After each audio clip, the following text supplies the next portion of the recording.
Graças a paz, bem-vindo ao segundo programa sobre o que é crer em Jesus. Pastor? Muito bom dia, estamos aqui mais uma vez para dar continuidade a esse assunto.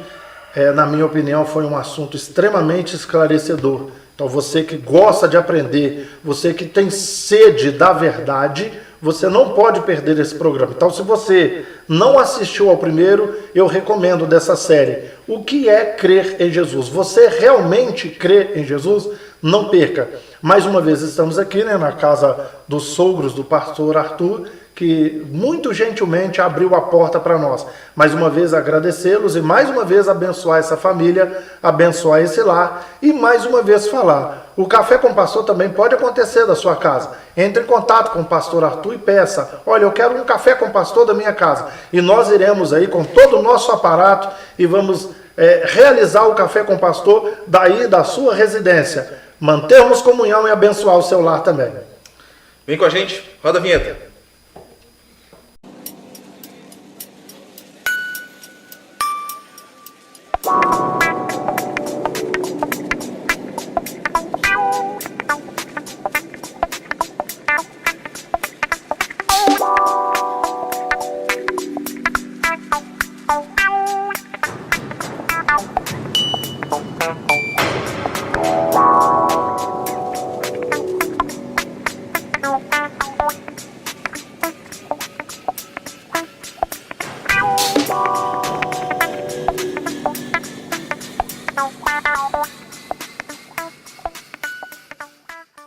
Bem, pastor, eu vou pegar o gancho ainda na resposta do programa anterior, tá?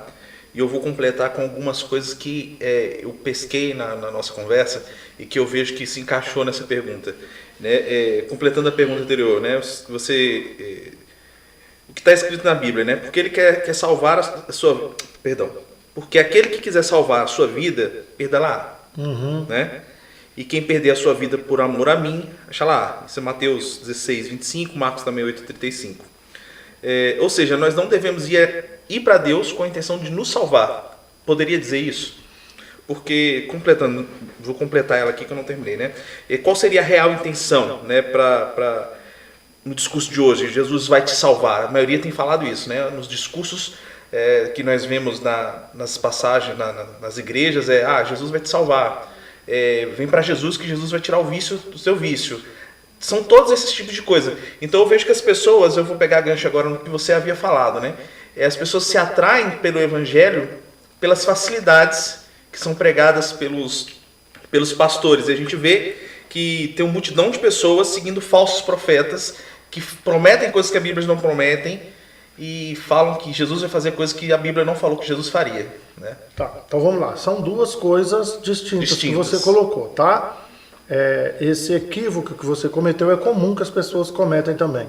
Quem quiser salvar a sua vida, perdê-la. E quem perder a sua vida por amor de mim, esse é que achou a vida.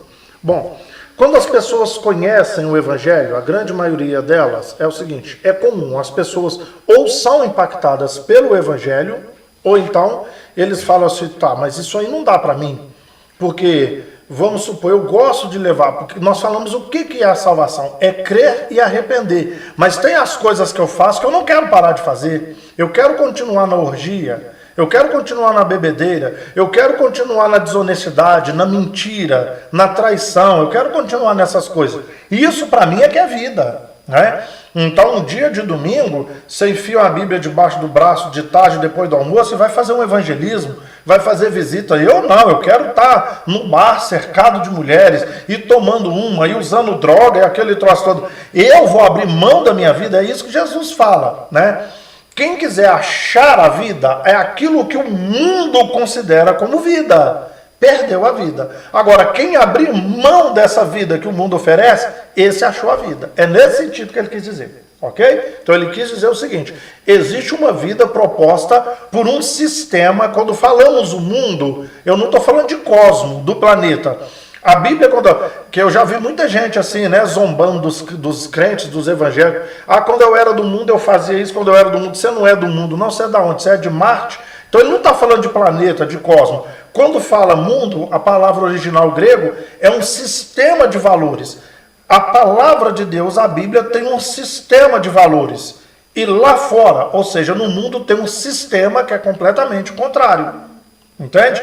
Então, se você quiser viver a vida do mundo, você perdeu a vida eterna.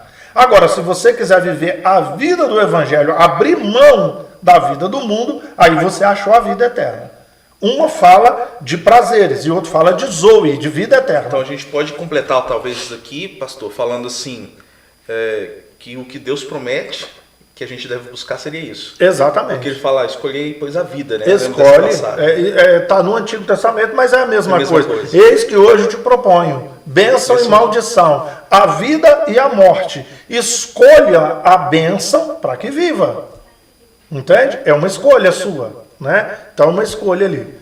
É proposto para você, o Evangelho chega até você. Romanos 10, 17 diz assim, porque a fé vem pelo ouvir e o ouvir pela palavra de Deus. O que você precisa entender é que são 4 tipos de fé. E o que o Paulo está falando é fé para salvação, fé salvífica. A fé salvífica, a fé para salvação. Ela só chega para mim depois que eu ouço a palavra. Então, se eu não ouvir a palavra, não vai ser gerado em mim essa fé para salvação. Tá. Porém, a gente vê que muitas das vezes as pessoas, isso a gente vê a igreja cheia com isso, elas vão para Deus por causa das facilidades. O que acontece? Se promete bênçãos do Evangelho. E no primeiro programa nós falamos isso, né? Deixa eu explicar para vocês aqui. Vocês sabiam que só tem 2 promessas no Novo Testamento, na Nova Aliança, com relação à nossa vida? Né? A primeira são as promessas espirituais, que dizem respeito à vida eterna. Ponto. Então, as promessas dizem respeito à vida eterna, não aqui nesse mundo. A segunda seria prosperidade. Prosperidade não é riqueza. Prosperidade é ausência de necessidades, né? Então Deus ele vai suprir as suas reais necessidades. Não que você acha que é a sua necessidade. O que ele viu que é a sua necessidade. Quando? Quando você é uma pessoa que contribui materialmente, financeiramente com o reino de Deus e com aqueles que te instruem na palavra de Deus. Aí você vai ter prosperidade. Então são as 2 únicas promessas. Mas, porque na Bíblia tem mais de 8.000 promessas. Pode tirar 7.998. Só existem 2. Todas as promessas na Nova Aliança dizem respeito à vida eterna e não material. O próprio Romanos que eu citei aqui, o capítulo 14 vai dizer que o reino de Deus não é comida nem bebida. Ou seja, não é coisa desse mundo. Entendeu? Então, é vida eterna. São bênçãos nas regiões celestiais e não aqui. Você foi enriquecido com todas as bênçãos, com toda sorte de bênçãos nas regiões celestiais. Não é aqui, não é aqui. Entende? Então, são promessas com relação à vida eterna, promessas com relação ao seu espírito, à sua alma, e não coisa material. Então, tudo mais que falar são falácias. Ok, pastor. Eu poderia falar também que, por exemplo, crer em Cristo, né?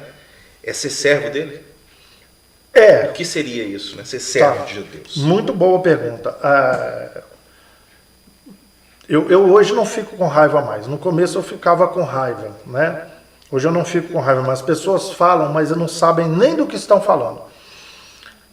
No Novo Testamento, que foi escrito em grego, vai ter 3 palavras que o padre João Ferreira de Almeida, mais ou menos 300 anos atrás, traduziu a Bíblia para o português. Aí ele colocou a palavra servo.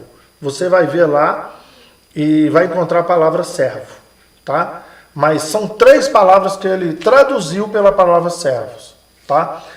Uma é doulos, que é escravo, outra é diáconos, e a outra eu me esqueci a palavra agora, mas ela é traduzida por ministro. Então, o que é doulos? Doulos é um escravo mesmo, escravo. Então o escravo não é dono da sua vida. Se eu sou escravo, eu tenho meu dono. Meu senhor, eu estou com fome, eu posso almoçar? Não, você hoje não vai almoçar, porque eu não quero que você almoce. Pronto, eu tinha que obedecer, ele é meu dono. Está muito calor, eu posso tomar um banho? Não, essa semana você não vai tomar banho. Ele era dono da minha vida. Né? E Jesus certa vez perguntou para os religiosos, por que me dizem Senhor, Senhor, mas não faz o que eu mando? A palavra Senhor no Novo Testamento é Curios, E curios quer dizer dono. Vocês me chamam de Senhor, mas não fazem o que eu mando. Então a palavra servo é escravo. Eu faço o que o meu Senhor, o que o meu curios determina que eu tenho que fazer, e eu não faço o que ele determina que eu não posso fazer. Tá? Diáconos, que também é um garçom, aquele que serve. Aí nós trouxemos para hoje, Paulo ensinou. O garçom é para servir a mesa da comunidade, a mesa da igreja e a mesa do pastor. Servir. É um serviçal. Ele vai cuidar para que não falte nada para a sociedade, que não falte nada para a igreja em todos os sentidos, até serviço braçal, e que não falte nada para o pastor. Então ele está servindo. E ministro. O que é o ministro? Esse aqui é o que mais me dá ojeriza. Ministro é um escravo que ele era um remador. Havia os navios, e os navios tinham as velas, não existia um motor. Estou falando 2.000 anos atrás, 3.000 anos atrás. Então, além das velas, no porão do navio, ficava dezenas, às vezes centenas de homens remando o navio. E ali um calor insuportável naquele porão, ficava alguém batendo um tambor, ditando o ritmo, né? Então, se ele está assim, você... Aí ele aumentava, você... E apanhando com chicote. Isso é o ministro. Eu estou lá embaixo, apanhando, tomando chicotada. Agora esse navio, às vezes era um navio comercial, às vezes era um navio passageiro, às vezes era um navio de turismo, às vezes era um navio de guerra. Não interessa para que fosse o navio, a motivação daquele navio. Todo navio tinha as velas e tinha aquele que ficava ali embaixo remando e apanhando. O cara gosta de dançar e fala assim, o meu ministério é dança. Ele gosta de tocar e cantar, o meu ministério é cantar. Ministério para fazer uma coisa que você gosta de fazer? Então, para falar que você é ministro, você tem que ser escravo. É que você não é dono da sua vida. E você está ali apanhando, sofrendo, trabalhando para servir os outros. Então, essas 3 palavras. Agora, os ensinamentos de Jesus foram vários. João vai falar no final do seu evangelho, capítulo 21, se a gente fosse relatar as obras de Jesus, o mundo inteiro de livros não daria. Mas para que vocês possam entender, relatamos algumas. Então, obras e ensinamentos. Eu, Carlos, eu resumiria os ensinamentos de Jesus em 5 principais. 5. O mundo inteiro não daria de livros para a gente resumir os ensinamentos. Eu coloco 5 principais. Humildade, perdão, altruísmo, amor e serviço. Olha aí, ó. Né? O Filho do Homem não veio para ser servido, mas para servir. E você diz que é cristão. Cristão quer dizer pequeno Cristo e parecido com Cristo. Uma das características de quem é salvo, ele serve. Lembra que eu te falei? Eu creio. Então não é crer, é eu colocar em prática os ensinamentos dele. Então ele vai ter prazer em servir o outro. Então você não serve ninguém. Você faz o que você quer, o que você gosta, o que te dá prazer. E fala que é servo de Deus. Gente, sem crítica, eu estou só dando um exemplo aqui. Ô irmã, paz do Senhor, paz do Senhor. Você é serva de Deus? Sou. O que você faz? Uma vez por mês eu canto no círculo de oração lá na igreja. Então uma vez por mês vai lá na frente com uma passa na mão e canta, diz que serve a Deus. Isso é servir a Deus. Você serve a Deus, sirva. O que você faz? Não, eu toco no louvor da igreja. Cara, mas você gosta de tocar, você gosta de cantar. Pelo amor de Deus. Então, olha como que é tudo distorcido hoje. Serviço, então é o doulos, que é escravo, o diáconos e o ministro. É para servir. Servir. Ótimo, pastor. Então eu vou numa pergunta agora que eu gostaria de entender, porque em vários momentos somos chamados de servos, de escravos, de ministros, e em alguns pontos na Bíblia também somos chamados de filhos, co-herdeiros de Cristo. Qual é o momento que a gente deve se ver como filho ou deve se ver como servo? Qual é essa diferença aí? Jesus é que diz isso. Então, a partir de agora, vocês não são apenas servos. Eu me tornei amigo de vocês. Há um cântico que diz isso, não sou apenas servo, mas amigo me tornei. O que acontece? A gente precisa entender que esse servir é um privilégio. Paulo entende isso, ele fala muito isso aí. Então eu aprendi a ter fome, nudez, frio, aprendi a ter tudo e tal. Agora vocês precisam entender que tudo isso que eu passei serviu para o crescimento do Evangelho. Então ele sentia aquilo como um privilégio. né? E Jesus fala assim, a partir do momento que você entendeu a minha proposta, você não é só um servo, você se tornou meu amigo. Agora você é meu amigo. Entende? Eu faço. Aí Paulo diz o seguinte, eu sou um escravo da orelha furada, que ele vai falar. Vamos entender isso? Você é meu escravo. Você me serviu a vida inteira. Aí eu te dei a alforria. Você furava a sua igreja, a sua orelha, furava a sua orelha e colocava um brinco. Então todo mundo que visse você me servindo vai falar assim, o Arthur é um escravo, mas não porque ele é obrigado a ser escravo. Ele é um homem livre que serve porque ele quer servir. Ele serve porque ele ama o Senhor dele. Ele serve porque ele é grato ao Senhor dele. Entendeu? Então quando ele fala, vocês não são servos, vocês são meus amigos, e apesar de você continuar me servindo, eu vou te tratar como amigo. Porque você é um homem livre. Você me serve porque você quer servir. Olha onde que isso vai. E aí, gente, a igreja de Esmirna e Filadélfia, lá em Apocalipse, são as duas que não receberam puxão de orelha, tá? As duas que não receberam. Isso é assunto para outro momento, é só para te dar um pouquinho de sal, para te dar sede. A igreja de Esmirna, que foi que não recebeu puxão de orelha, ela era composta de escravos. De escravos. Quando Jesus fala assim, ó, eu conheço a sua pobreza, mas tu és rico. Aquela igreja tinha gente pobre. A palavra pobreza do grego, eles não tinham o que comer, o que vestir, nem onde morar. O engraçado é que Esmirna era uma cidade rica. Por que aquela igreja era pobre?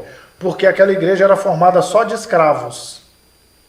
E se você aceitou Jesus, o romano manda te matar. É a mesma coisa de eu comprar um carro e alguém botar fogo no carro. Eu vou investir no escravo sabendo que ele tem poucos dias de vida, que ele vai morrer, vão assassinar você porque você é crente. Então ninguém te dava serviço. Por isso que você não tinha onde morar, não tinha o que comer, não tinha o que vestir.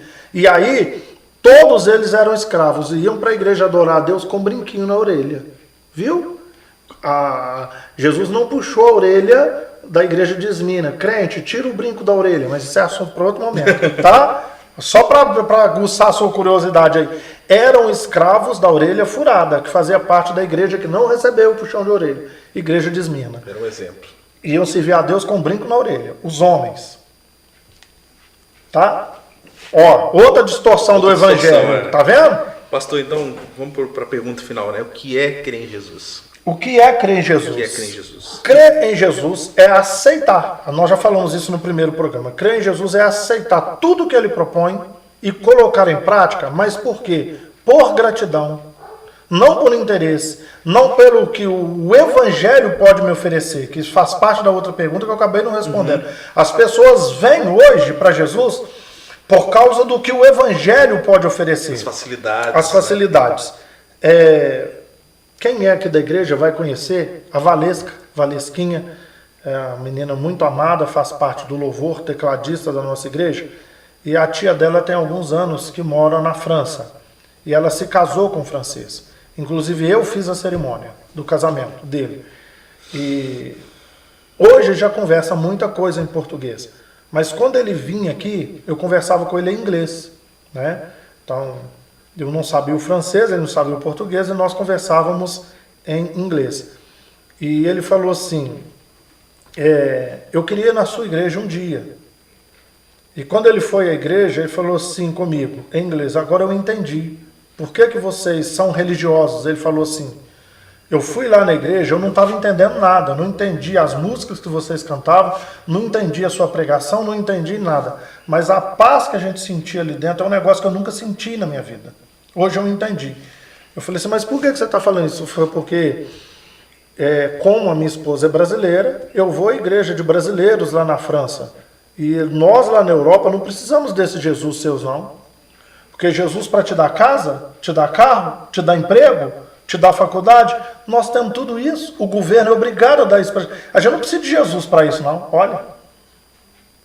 Então você vem para Jesus porque, sabe, ele te dá carro, ele te dá casa própria, ele te dá um emprego, ele te põe na faculdade, ele te dá uma carreira. Então, na Europa ninguém precisa de Jesus, porque isso aí nós já temos.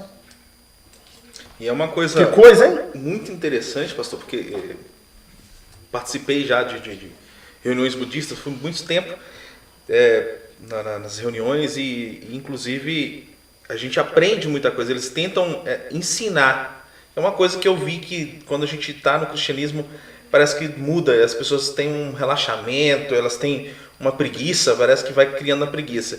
Eles tinham uma revista que vinham toda semana, trazia pra gente uma semana uma revista, com vários assuntos, inclusive eles falavam sobre, por exemplo, a predestinação dentro do budismo. Eu falo assim, não, mas o cristianismo prega. Eu falo assim, nossa, a gente não está preparado para conversar com eles, porque eles estão mais ou menos preparados. Com certeza. Entendeu? E uma das funções que eu vejo que eles têm, e que a gente deveria ter, é que as coisas são pelos nossos esforços também. Que a gente deveria se esforçar um pouquinho para conquistar aquilo. E eu acho que o cristianismo hoje ele tem tentado fazer ao contrário, relaxar a gente, pra gente, não, Deus vai te dar, relaxa aí, fica aí. Tá. Esse é o evangelho então vamos entender, porque a gente tem que pensar nas pessoas que estão ouvindo. Eu entendi o que você quis dizer. Quando eu falei da graça que não é barata, você hoje não precisa de esforço para nada. Eu vou te explicar aqui uma coisa. O que ele quis dizer? Para adquirir coisas, o budismo fala que a gente tem que se esforçar. E no cristianismo fala que não precisa, que você veio para Jesus, ele é obrigado a te dar tudo, do bom e do melhor. É isso que ele quis dizer. Tá? É isso que... Não está falando de esforçar por causa de salvação, como nós falamos do primeiro problema. Né? Entendeu? É por isso que eu falei, que eu tenho que explicar. Quando eu falo que você dá graça barata, preste atenção. Com relação à carne, aos nossos desejos incontroláveis da carne, o que o Novo Testamento todo vai falar? Paulo vai falar que nós temos que esmurrar o nosso corpo. Ele vai falar que nós temos que crucificar o nosso velho homem. Ele vai falar que nós temos que mortificar esse velho homem. Ele vai falar que eu tenho que me desvestir da velha veste, do velho homem, e me revestir do novo homem, da nova veste. Quer dizer, eu tenho que me esforçar. É eu que vou abrir mão da minha vida. Eu vou perder a minha vida para ganhar a vida. Né? Então vamos... Olha como é que atrapalhou muito isso. Isso vai entrar a falsa batalha espiritual, né? Tem uma moça que ela tem uma compulsão sexual muito forte, entendeu? Então o que ela precisa? Ela precisa de ir num pastor, que o pastor impõe as mãos sobre ela e expulse o espírito de pombagira da vida dela, né? Então você ora, expulsa, e a moça continua, né, na compulsão sexual dela, e aquilo não sai. Porque ensinaram para aquela moça que aquilo é um demônio. Se é demônio, gente, alguém tem que ter poder para expulsar esse demônio, no nome de Jesus. Você ora e não expulsa. Só que a prostituição, na minha Bíblia, diz que é obra da carne, não fala que é demônio. Como a bebedeira, a glutonaria e várias outras coisas. Então o que dizem que são demônios, na Bíblia diz que é obra da carne. E o que eu tenho que fazer com a carne? Esmurrar. Tá? Se alguém quer vir após mim, negue-se a si mesmo, toma a sua cruz e siga-me. Cruz é renúncia. Eu preguei quarta-feira agora. E é engraçado que as pessoas esperam espiritual, né? Esperam. É muito mais fácil, Arthur. É muito mais fácil. Tipo assim, como você sabe, eu sou psicanalista. E muitas vezes tem pessoas que são obesas e não tem problema de metabolismo, não tem problema de tireoide, não tem problema de nada. Não são pessoas que comem muito, comem até moderadamente. Por que não consegue emagrecer? Porque o problema é emocional. Você começa a tratar o emocional, a pessoa começa a emagrecer. Eu tenho vários pacientes assim. Mas o que as pessoas falam? Chega lá, fulana me indicou você, que ela fez e com 2 meses perdeu 20 quilos. Entendeu? Com 2 meses. Mas ele quer que você passe alguma coisa para eles, Arthur, para emagrecer ontem. Aí quando você fala, não, a disciplina é essa, não, aí não volta mais. Vem uma sessão, porque queria que você tivesse uma varinha de condão. É isso a mesma coisa espiritualmente, né? Se você tem um desejo incontrolável da carne, que é chamado de concupiscência. O que é concupiscência? Desejo incontrolável da carne. E aí até João fala, né? Não ameis o mundo, nem as coisas que no mundo há. Porque tudo que há no mundo não é do Pai. Concupiscência da carne, concupiscência dos olhos e a soberba da vida. Agora, aquele que faz a vontade do meu Pai, esse permanece para sempre. O que ele está falando? Ao invés de você dar vazão aos desejos incontroláveis da carne, aos desejos incontroláveis dos olhos, você ama a Deus e começa a praticar as coisas que Ele ensinou. Não é alguém impor a mão para você parar de prostituir, para você largar o vício, para você largar a glutonaria. É muito fácil. Nesse ponto, o budismo está corretíssimo. Nesse ponto, o budismo está corretíssimo. Então eu fecho agora, né? Lucas 18, 27 diz o seguinte: o que é impossível para os homens é possível para Deus. O que esse texto está dizendo? Aonde que Deus vai entrar? Onde foi impossível para o homem. Enquanto tiver recurso humano, ele não entra. Você vai encontrar mais de 40 textos nos evangelhos. Jesus estava em tal lugar. Grande multidão se afluiu para ali. E ele curou a todos e libertou a todos os oprimidos do diabo. Ou outras vezes ele curou a muitos e libertou a muitos. Mas esse texto vai falar de multidões e multidões. Então, se Jesus estava ali e curou a muitos, e várias vezes está escrito isso, e se ele estava ali e curou a todos, será que as pessoas não tinham nenhum problema de visão, não? Se Jesus curou a muitos, tinha muita gente com problema de visão há 2000 anos atrás. Por que eu uso óculos hoje? Porque o que é impossível para os homens é possível para Deus. Isso aqui é possível para o homem. Entendeu? Então, nesse sentido, quando eu fiz o ano de 2018, a gente sempre trabalha com um slogan, eu falei assim, é o ano da superação. Esta era a minha intenção. Não é você esperar as coisas caírem do céu. Olhe para as suas dificuldades e tente você superar. O que for humano, você tenta superar. O impossível você deixa com Deus. Então as pessoas cruzam o braço e ficam esperando as coisas caírem dos céus. Como assim? Querem um canudo, né? Mas não querem. Exatamente. Está entendendo? É igual eu falo, essa semana, eu estive falando com um paciente meu, o que mora perto da sua casa. Sei. Eu estive falando, eu agora, dia 31 de janeiro, vou fazer 24 anos de pastor. E 22 anos que eu estudo teologia. Eu nunca parei, eu acabo um curso e começo outro, eu acabo um e começo outro. O primeiro curso que eu fiz a nível de bacharel foi 4 anos e meio. E o curso é de Campinas e abrimos um núcleo na nossa igreja. Quando nós abrimos, começamos 89 alunos. 89. Mas vai passando o tempo, a coisa vai apertando, né? E é aquela peneirada. E para um núcleo ficar aberto, eles tinham núcleos no Brasil inteiro, em várias cidades do Brasil. Você tinha que ter no mínimo 8 alunos. Foi saindo. Entramos de férias. Quando nós voltamos, faltava 1 ano e meio para eu terminar. 1 ano e meio para eu terminar. Ficaram só 3 alunos. Eles fecharam o núcleo. Eu falei, pô, cara, eu já ralei 3 anos. Falta só 1 ano e meio. Eu entrei em contato com eles. Ele falou assim, olha, tem uma igreja que está no mesmo módulo seu. Não sei se é perto, porque você mora em Contagem. Eu morava perto do centro de Contagem, no Bernardo Monteiro. É a igreja aí, Templo dos Anjos. Você conhece? Eu falei, conheço.